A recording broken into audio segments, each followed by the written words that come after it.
Molly, I was going to ask you, how long is it taking for evictions right now? For what? Evictions. I think it's still 60 days, but don't quote me on that. Okay. There's a lot of crazy rules floating around right now. Yeah. Yeah. Dan would know. Okay. Yeah. Hi, Holly. Can you unmute? Hi, yes, I can. Would you like me to rename you? Or do you like being called Michael Graham? How did that happen? Oh, because I didn't get a link and he just sent me this link. I just renamed you, so. Okay.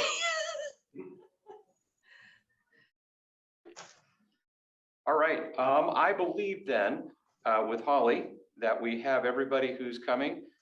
Tracy Wood said that he wouldn't be able to make tonight's meeting.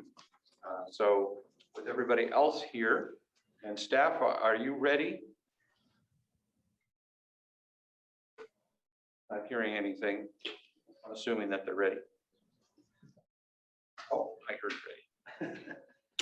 So the roll has been taken by the clerk. And we will start right off with the Thurston County Solid Waste Interlocal Agreement. There should be two panelists that might need to be, or two participants. Is that Karen? Yeah. Oh, that's right. This is a study session. I don't have to move to excuse anybody. So let's get, it's Karen Weiss and who else? I don't remember the other person. Let me see. I see the name all. Wendy Mifflin? That sounds right. Okay. Hi, Karen. Good evening. And my other panelist is Wendy Miff. Oh, perfect. I see her. She just We got out. popped her in, yeah. Thank you. So the floor or the virtual space is yours. I'll give a little introduction, Go. Karen, and then we'll go from there if there's any questions. All right, so this is just kind of, we had the presentation from the Solid Waste Committee I believe it was last week or the week before, that about the ordinance coming up in the ILA. So we had this, put it on the study session. So if you guys had questions, we could dive deeper into it. I know you guys wanted a chance to look at it. Karen and Wendy are here to answer questions. I'm also here. Just a quick recap. There's going to be an ordinance coming before council next council meeting, which is next week on Tuesday. That ordinance just kind of clarifies where our solid waste goes in the county. All of the county and cities are on board with this. This is kind of a formality where we have to pass the ordinance ourselves internally and then sign on with the ILA interlocal agreement with Thurston County and the Waste Advisory Council. So that kind of cut and dry, Karen, that work? That's pretty much it. Yes. So the ILA is joining with the county and the other participating cities in the county. That is a collaborative effort to manage and direct the solid waste management in our county for the next 6 to 20 years and make sure we have adequate programs and facilities and infrastructure in place to manage the waste that we manage in our county. And then the flow control ordinance puts in place names the disposal sites for the waste that we generate in the county. That provides the funding to support the programs. They're all connected, support the programs that allow us to manage the waste, encourage recycling and waste reduction programs, and make sure that we have funding for the infrastructure for the future growth of our county. So we did do a fairly in-depth presentation on May 4th, but Wendy and I are happy to answer any questions or do a more in-depth refresher if that's helpful. Do we have any questions in council chambers? Do we have any questions on council members who are attending virtually?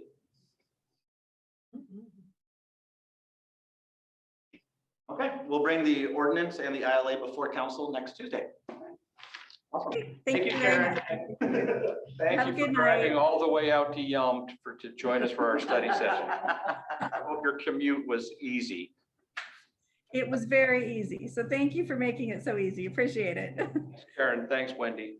Good night.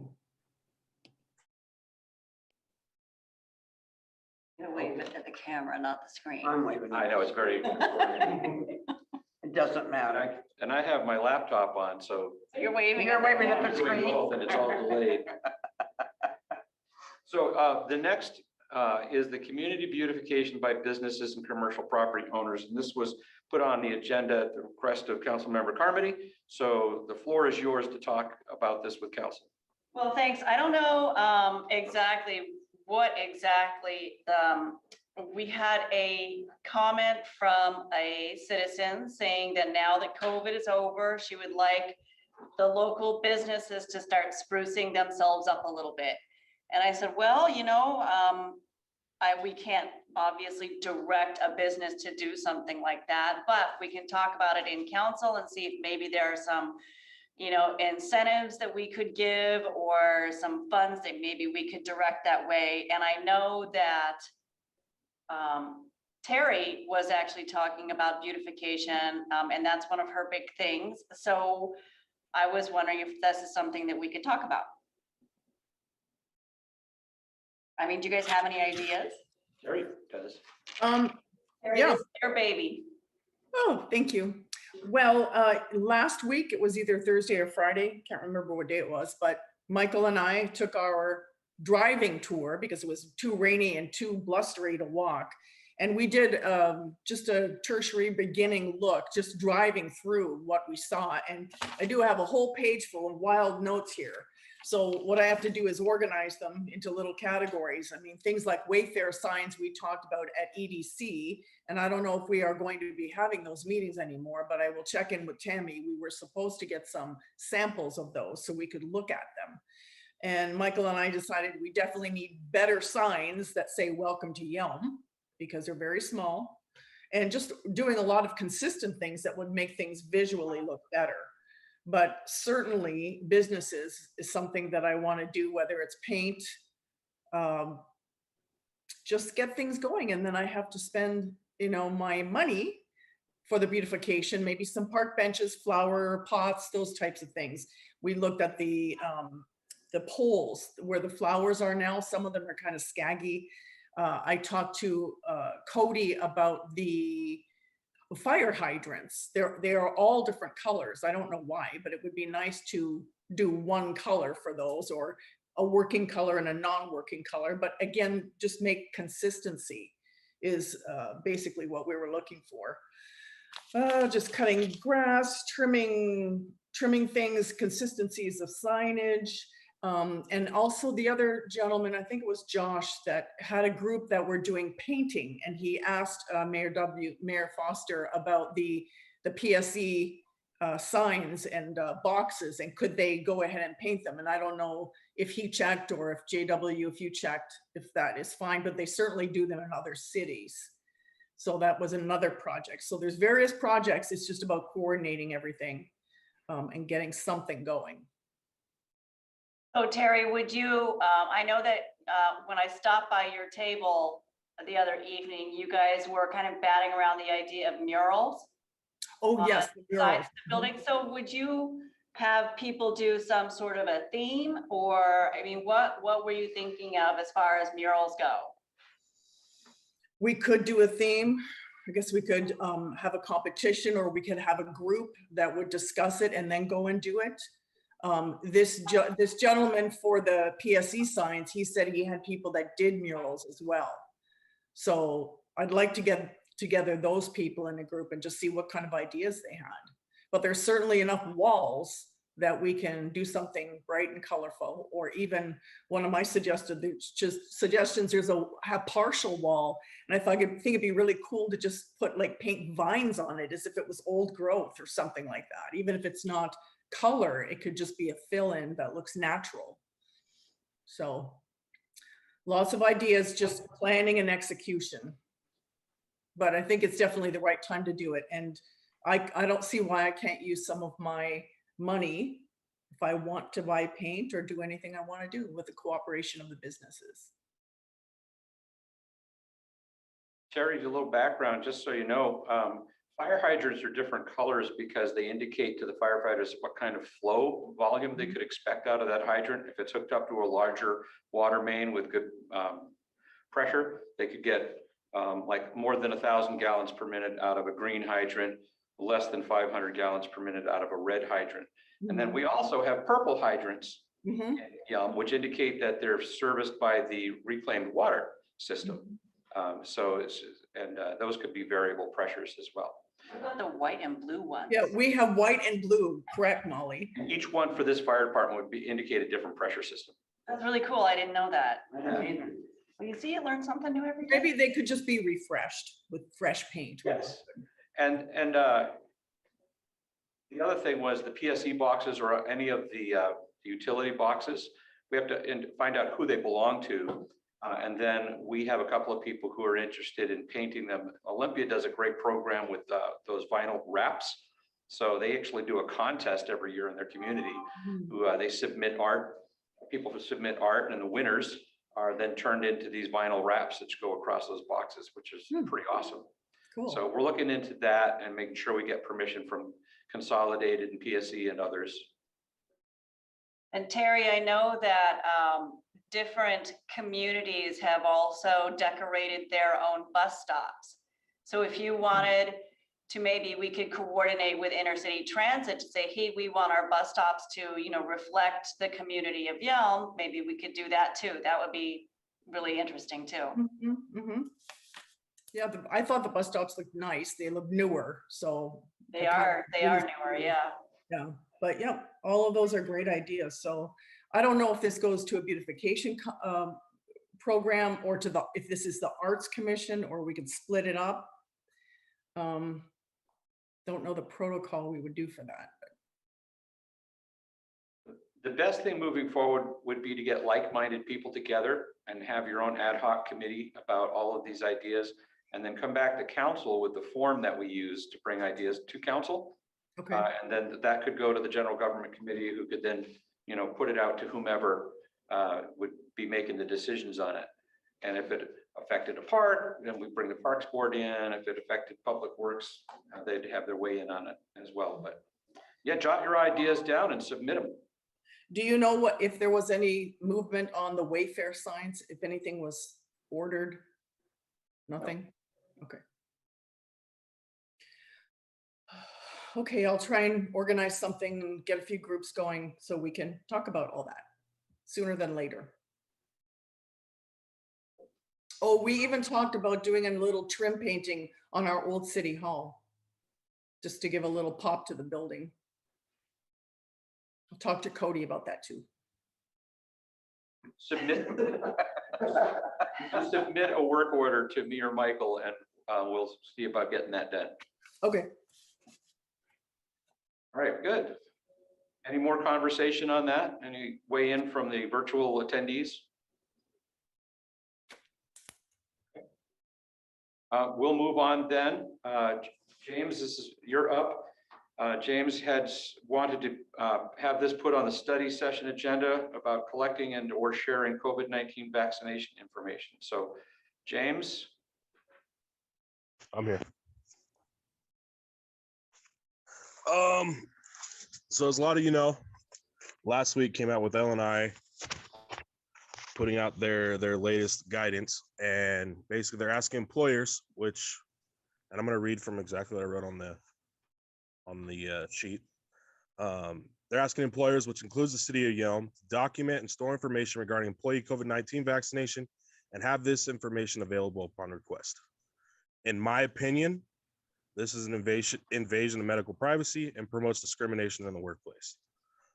What I would like to see is that we put a resolution forward that prohibits the city from collecting or sharing that information with any entity, and discouraging any other business within our city limits from doing the same. And then I put on there about ending this mask mandate, because honestly, at this point,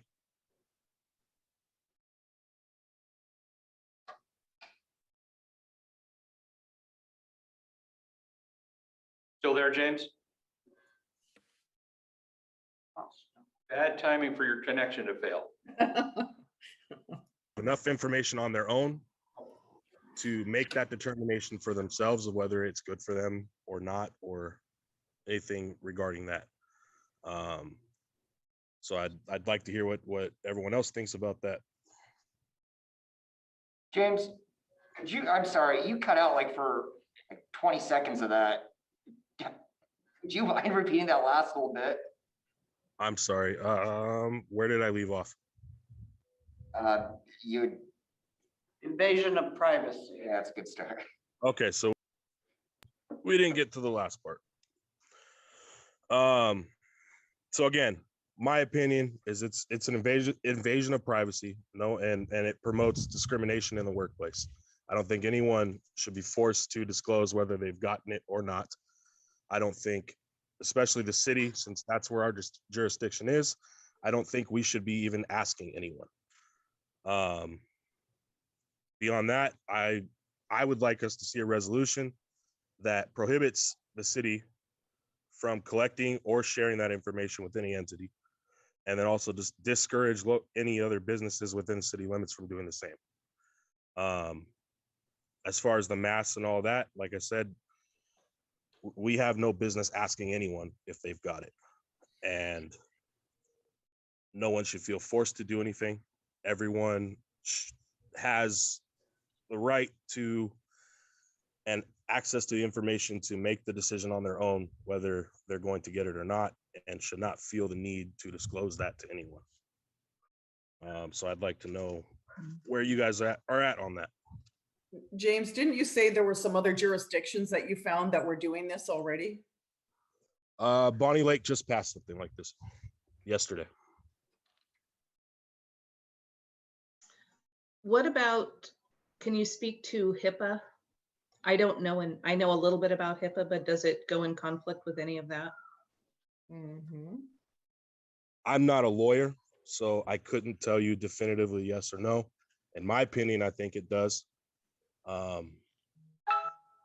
big thing for me, I mean, just imagine 2 years ago, okay?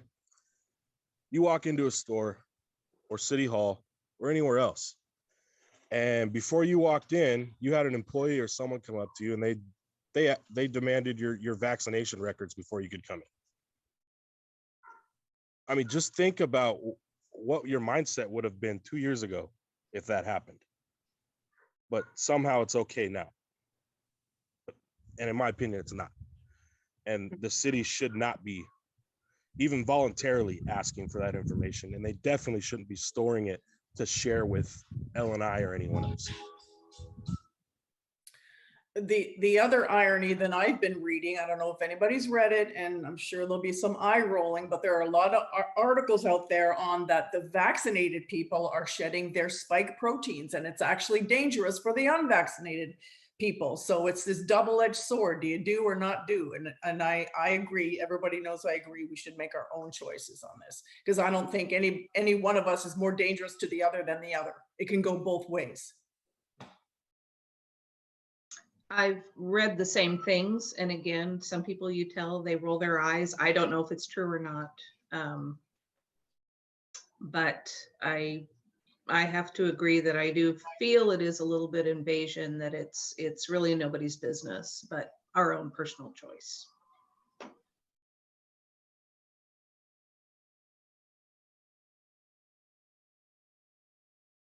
Any other discussion by council members?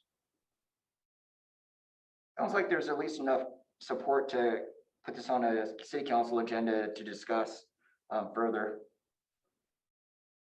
So as it stands right now, James did fill out the form and submitted his request. It'll go to the General Government Committee, which was supposed to meet tonight, but had to be rescheduled. Next Tuesday. So they'll meet next Tuesday. We will put the resolution on next council meeting's agenda to make sure that it's there as a placeholder. And then based on recommendations from the General Government Committee and others, you all can have a discussion about that and decide what you'd like to do with it. Sounds good. So this is something we can vote on, Mayor Foster? It's something that you would be able to vote on at a regular city business meeting. Right, but it's This not, is just the study session. So it'll be there for you to consider. And then, just like any other piece of business, it would require a motion, a second, and then a majority to enact. Thank you for throwing this on tonight's agenda, by the way. You're welcome. James, are you satisfied with the discussion from tonight then? Yeah, like I said, unless if anyone else has any other input. I'm not seeing any other hands go up. So you can look forward to seeing more of this next Tuesday night. Same place. Same rules. Will they change? Okay, so we're moving quite quickly through our agenda. I know, I was liking this. Not sad for anyone. I will keep my, no, I won't even do my report yet. First, I want to hear from Michael Graham, who just blinked on, see if we have any department updates. We have another. And we have a budget. we have No a department budget update. Review. You know what I forgot? I was so excited to hear from Michael Graham. Yeah, we have our first budget update presentation from Stephanie. Excuse me for almost forgetting you, because I know you've worked hard on this and it's awesome. And I just wanted to start off first by following up on the last agenda item. Councilmember DePino, I have not forgotten about your request where you talked about the enforcement ability of what LNI has over the city. Obviously, the local ordinance can't trump a state ordinance, but I did make a phone call to them on Friday, and I'll follow up. And I have Councilmember Blair's draft who was ready to go for the General Government Committee, but we pivoted because Councilmember Wood is gone. I can share that with LNI as well for their feedback, and we can include all that information in the council packet or send it out to you by email whenever we have it. But I just wanted you to know, Councilmember DePino, I hadn't forgotten about your request from the last meeting related to that item. With that, I wanted to just share excitement to introduce you all to Stephanie Dice. She is amazing. We have already hit the ground running, and you will see information that she's put together in very short order. And I want to also make sure that we compliment and respect the people that held things together in anticipation of her coming. We hired our own independent CPA firm, and Stephanie's going to talk about that as far as for the next steps. We're going to meet with the finance committee and go over those findings. We were able to submit our required state financial reports to the auditor's office. That was done on time. Stephanie's now going through those. We'll share those with the finance committee and the council. And really, hats off to Michael Malik, who was able to take the budget that the council adopted in December, which is on the website and all your council packets and previous information, but put that into bias, of which then Stephanie could come in and start utilizing that information to produce the information that she's going to share with you today, which is purely informational in a PowerPoint, and it'll be included in your next packet for your next meeting on June 22nd, when we actually look at a budget amendment. So two different things. There's a required budget report, which she's going to talk about tonight, and then there's be a budget amendment, which you would actually have to adopt via ordinance. So it's so great to have Stephanie here from the famous town of Enumclaw. What is it? The second best gateway city to Mount Rainier. I can't remember the slogan, Stephanie, but not the first gateway city to Mount Rainier, but maybe the second best. But she's just a breath of fresh air. She's already hit the ground running, and I think you'll be impressed by the information that she's been able to pull together. Again, kudos to the work of the independent CPA firm that we pulled in and our own staff, Michael Malik, that really helped pull things together while we were waiting for her. So Stephanie, the floor is yours, and council will be glad to jump in and answer any questions that she may not, but you'll be very impressed with her knowledge and experience that she's going to bring to us. Thank you, Michael, and hello, council members and mayor. I have Breeze here. I'm going to switch my screen over. Hopefully I don't mess it up. Go here. All right, so you should see the cover page, which is our budget update. And this is as of where we're presenting this today. But really, Not forwarding. Oh, here we go. So what we did is we looked at the financial information for the first 4 months of this year. But in doing that, we did calculate the actual beginning fund balance for 2021. As you might remember, when you're doing the going through the budget process for the 21-22 budget, you have to make estimates. And so you're estimating what your year-end revenues are going to be, what your year-end expenditures are going to be, and you come up with a estimated beginning fund balance for your new year. And as we have been scrubbing through the numbers, not only myself, but what Michael said with the CPA firm and with Michael Malik, we realized the general fund actual beginning fund balance for 2021 is actually 295,000 more than what you estimated when you put the numbers together. And in looking at both revenues and expenditures, we feel that this increase was mostly due to just more sales tax and B&O tax revenue coming in than what you estimated. Plus you had some, as you all know, when COVID hit, there was a lot of belt tightening and there's cost savings that the city experienced because of that. So for those two reasons, you do have a higher beginning fund balance starting in 2021 than what you estimated. And the great thing about that is you as council have set a 15% of operating expenditures are what you want to set aside as a reserve ending fund balance in the general fund, and you've met that. So that's great budgeting on your part that you're able to meet your reserve goals in the general fund. Now, when we look at the first 4 months of 2021, we look at your expenditures, we see that you're about 29% of your budgeted expenditures. And that's where you want to be. You're 4 months into the year, you're at the 1/3 mark. And so your general fund is tracking on budget for expenditures starting the year out. And one more thing on this slide, Michael mentioned it, but the CPA firm was able to work with Michael Malik and in their own, within their staff, and they did get the city's annual financial report submitted to the state auditors by the deadline of May 31st, which is a big deal.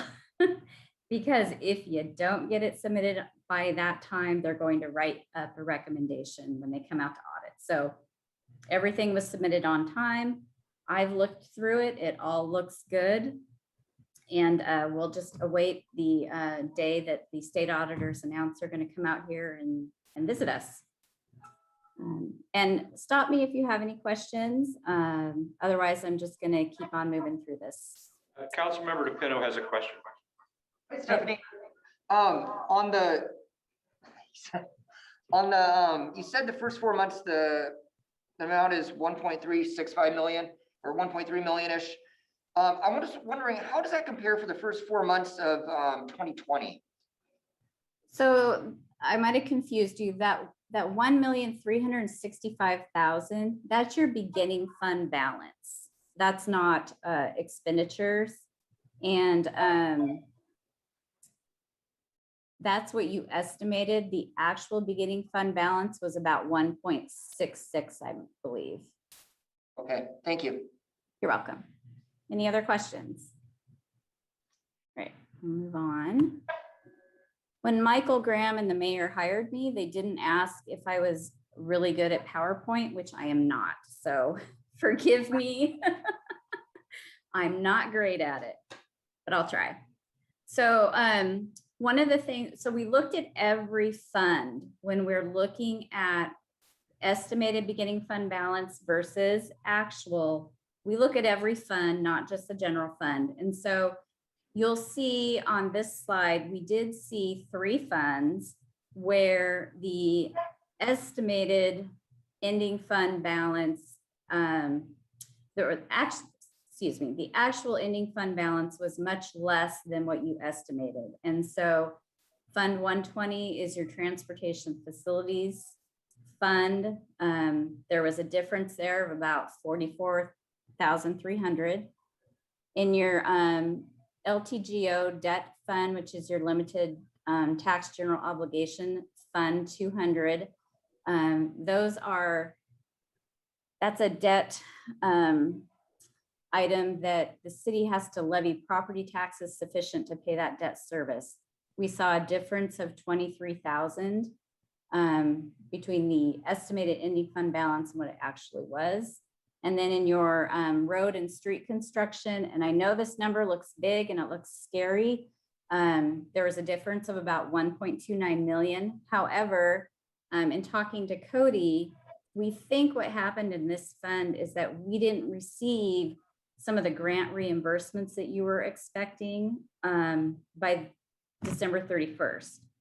If you receive it after December 31st, it gets booked into the next year. And so we think that most of these are a timing issue between when you're receiving the revenues and the expenditures are going out.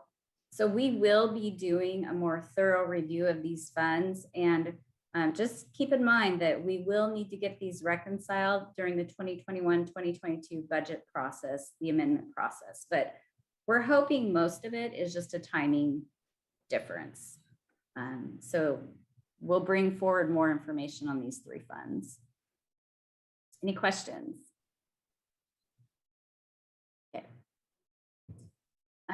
This, I think you've all seen this before, except maybe Holly, who's new like myself here. But this is just your historical graph. It was in your biennium budget document, and it just shows for the general fund historical revenues compared to expenditures. And when I look at this, coming from the outside in, I can see in the last, 3 or so years, you guys have worked really hard to make sure your operating revenues are equaling your operating expenditures. And that's where you want to be. You don't want to be dipping into your fund balance reserves for everyday expenses, your ongoing operation expenses. And so, it shows just on this graph that that's the hard work of city council and mayor and administration is trying to bring those in line.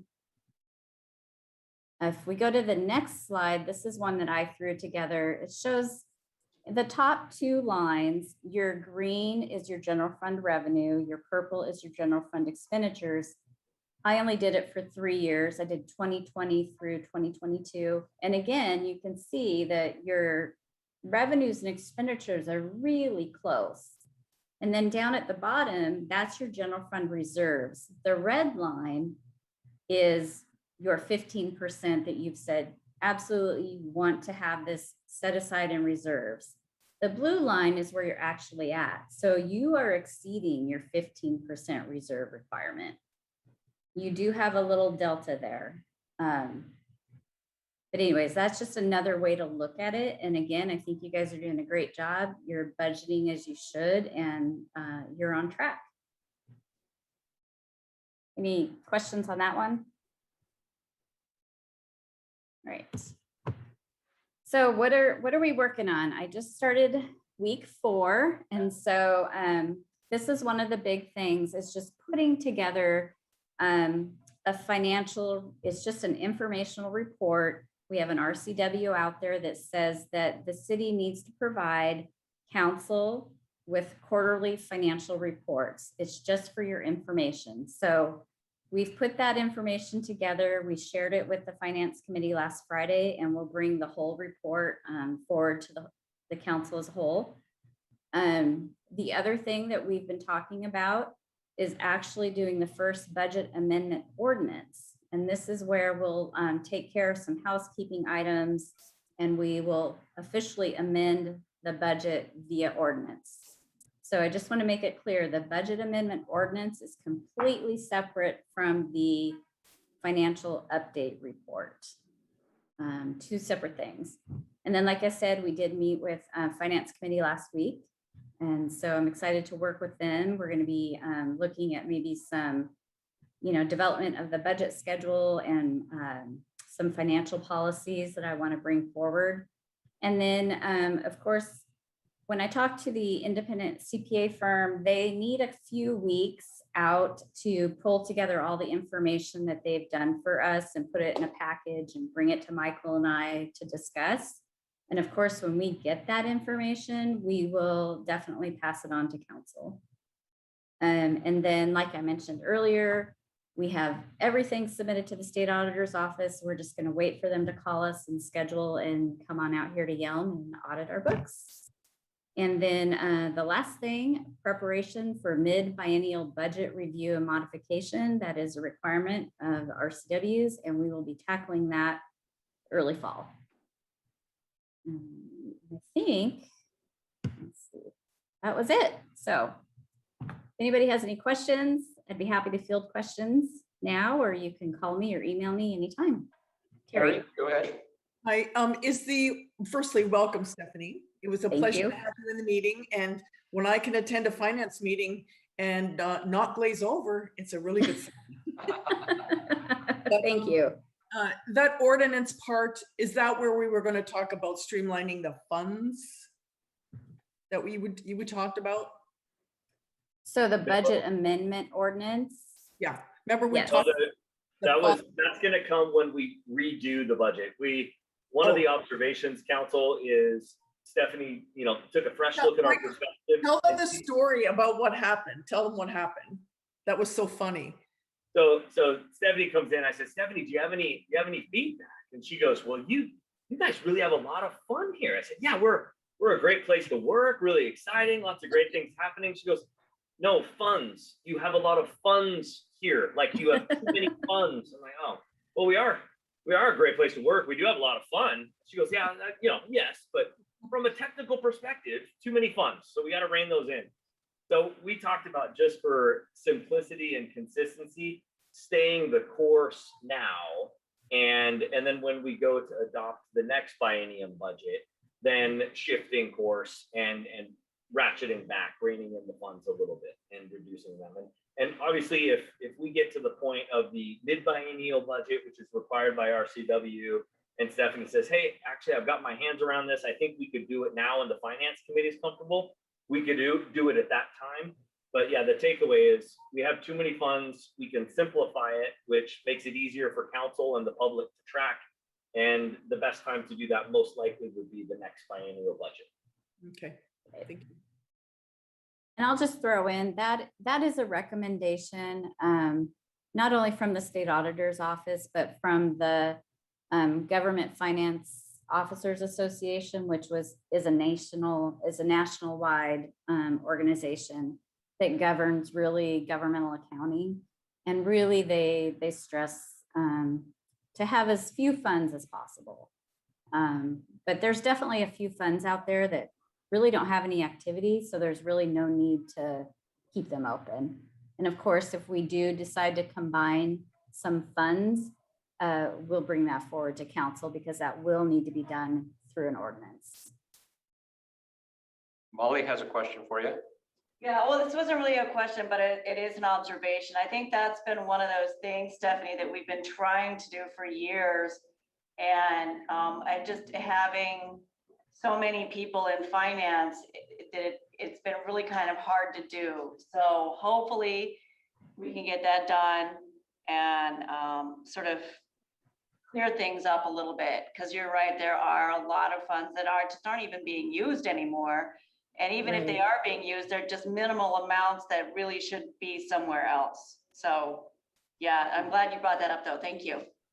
Thank you.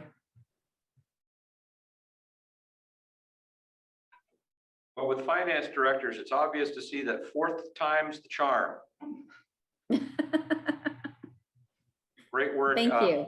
Impressive stuff. I echoed Terry's sentiment when I can talk to Stephanie or look at her documents and see them clearly and understand them the first time. It's a real testament to her professionalism. So we're really glad to have her on board.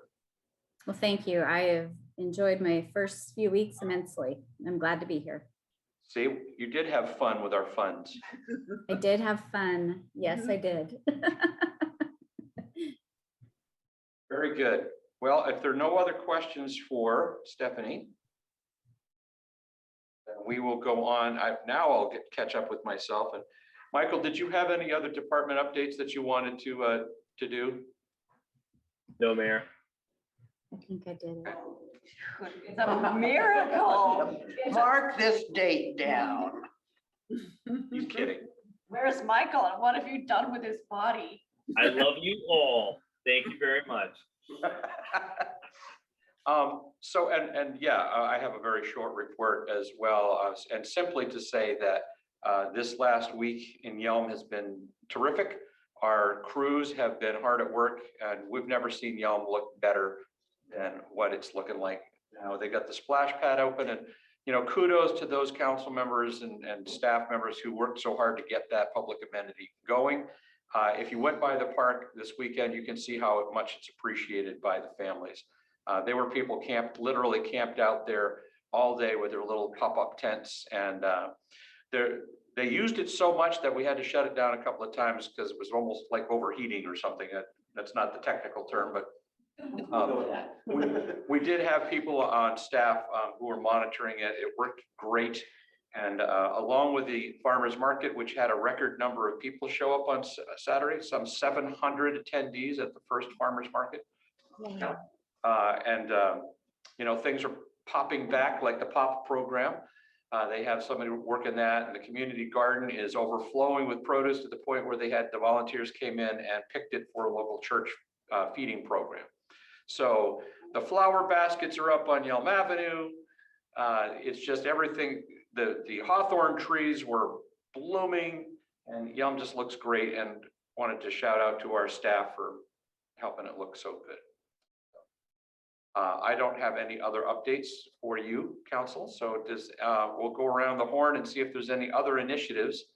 Councilmember Blair, do you have anything else tonight? We went over mine. Other than that, I don't remember if I told you all last time or not, but confirmed a couple days ago they canceled this month's WAC meeting again.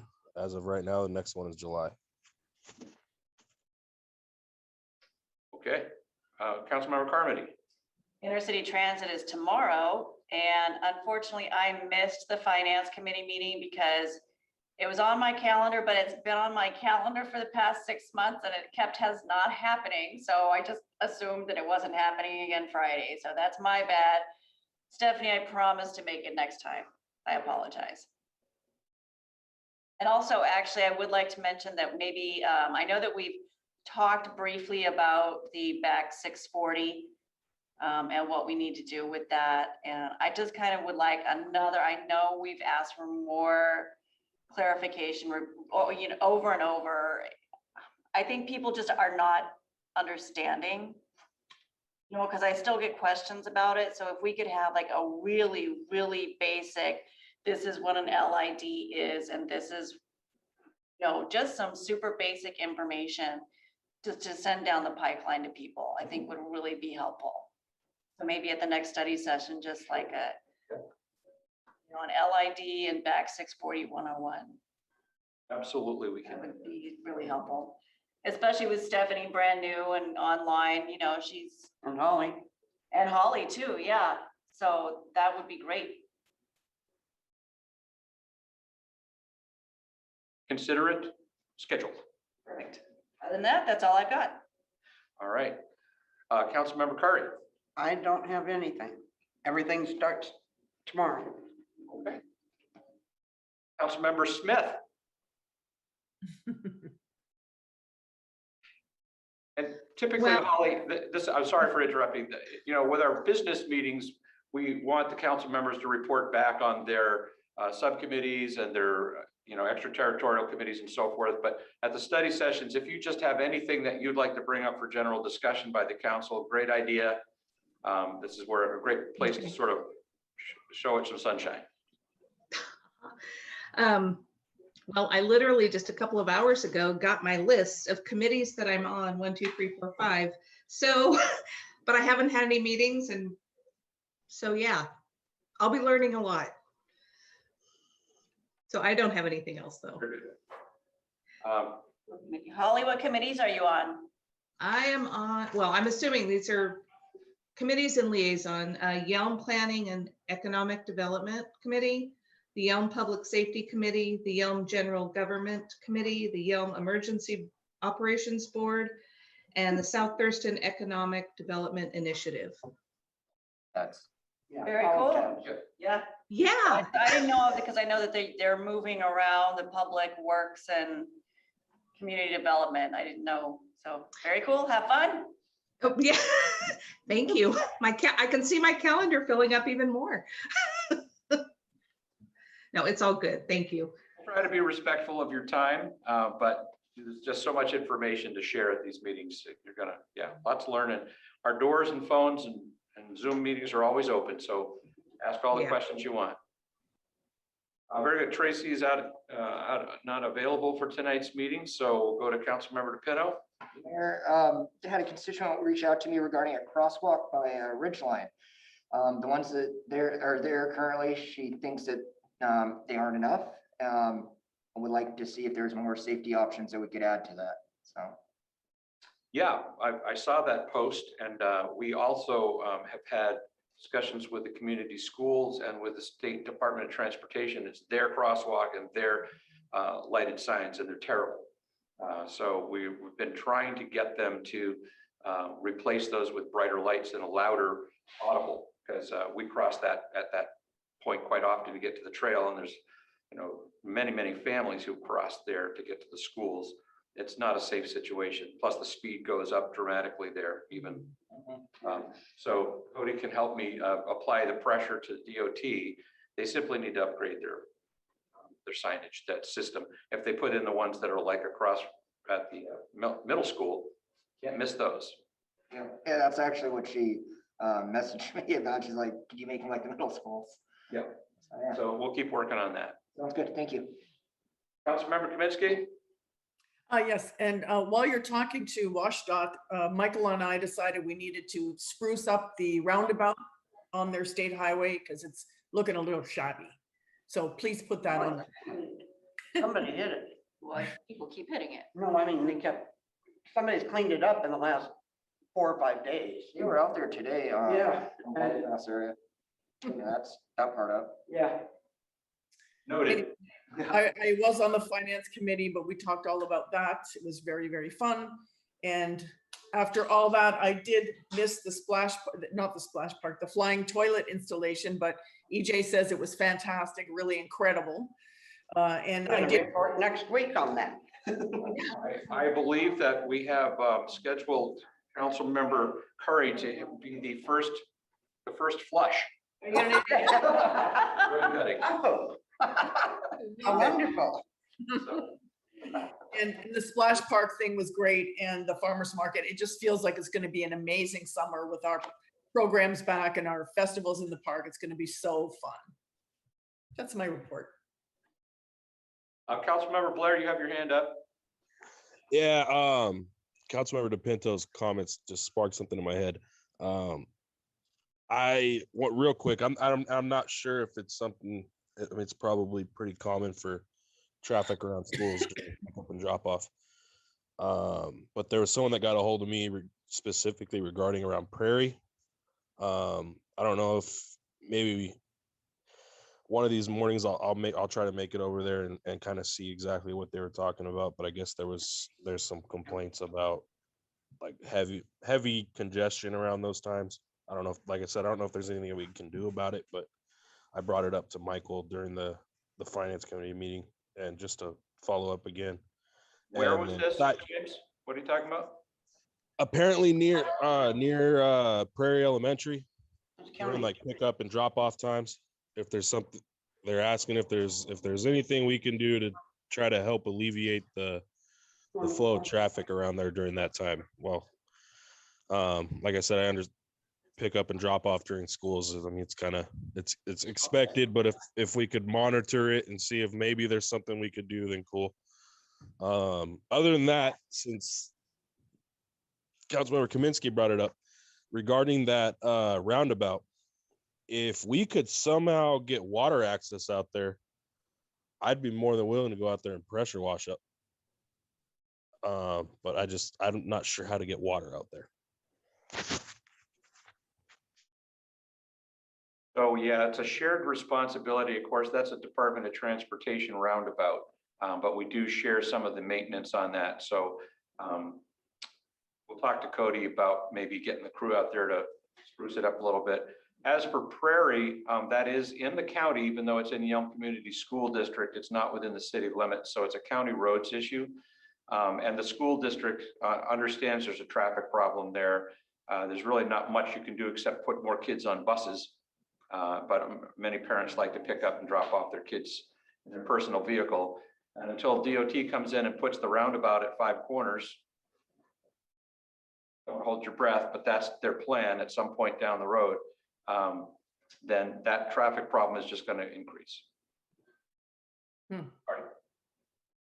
When James said water, I was thinking maybe he was going to suggest a cascading 2-story waterfall. Wouldn't that be Oh, nice? no. I mean, like if we could somehow find I don't know, like if there's an option of like getting a hold of the fire department and seeing if like they could bring a water truck out there somehow, or talking to some property owner nearby that could run a hose out. Like nothing like the city, like I would personally go out and help with and pressure wash the thing out there, but I haven't been able to figure out how to get water to it. So yeah, if someone can help me figure that part out, then we could at least try to clean it up that way. I gotta say, I kind of like Councilmember Kaminsky's idea. I like that 2-story waterfall idea. Wouldn't that be pretty? Like the kind they had on the casino, it was huge. Yeah, Yeah. yeah. It'd be beautiful. That'd be cool. Cody, can we do something about that? I'll start building it right now. Right. Let's run one of those purple lines out there. To reclaim water from something like Not a that. bad idea to run that pipe out. The names for that fountain coming from reclaimed water coming to Yeah. mind. Probably Yeah. Not fit for open discussion, but. Okay, thank you, James. Anything else? Negative. Negative. All right. Any good of the order? Stay cool out there. Yeah. All right. Go enjoy the summer. It's here. Thanks, everybody. Yay. Thank you, staff. Thank you, Brianna. Bye.